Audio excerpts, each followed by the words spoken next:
Well, hello, ladies and gentlemen. I'm here being interviewed by the Big Bible website, and I've got some questions to answer for them.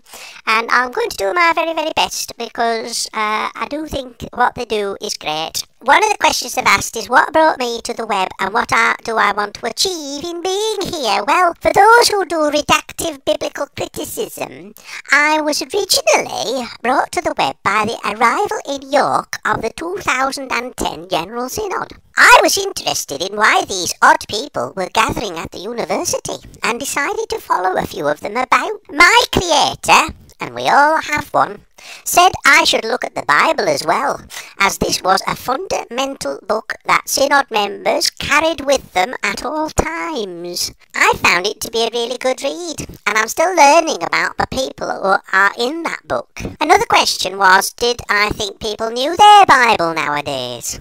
Well, I'm surprised how little people, when I ask them about it, know about Amos and Ezekiel. And I go around and I sit and I meet people in the park and they say they don't know anything about King Jeroboam. And I don't think very many people have been to visit Ramoth Gilead. But I understand that Brendan from Coach Trip on the telly is very keen to visit it, and he wants to go to Mount Horeb as well.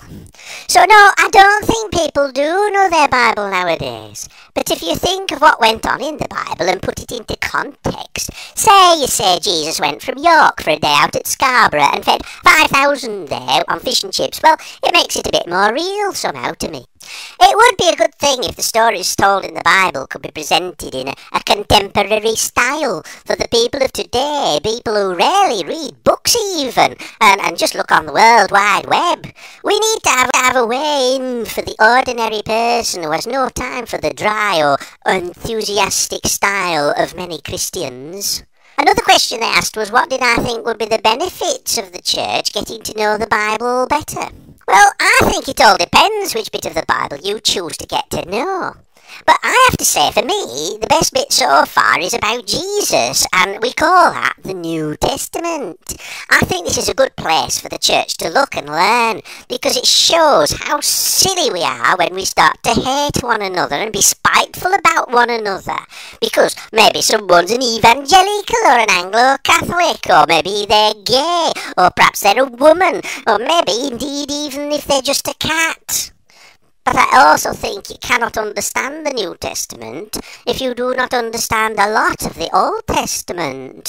And I suspect churches need to have it read on Sundays, the Old Testament, and explained to them in terms of the overall things going in from book to book.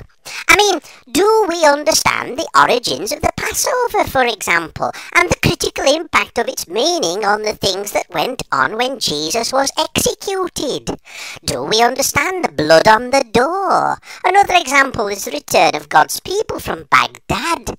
Do we know how important the temple became to the people? Do we understand how the Samaritans came into being and why they were belittled and considered tainted?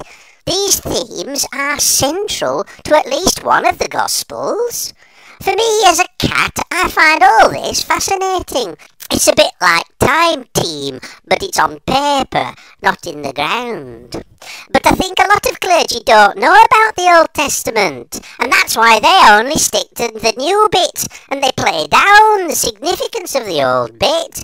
So nobody knows anything about the Old Testament. I'm sure we can do better.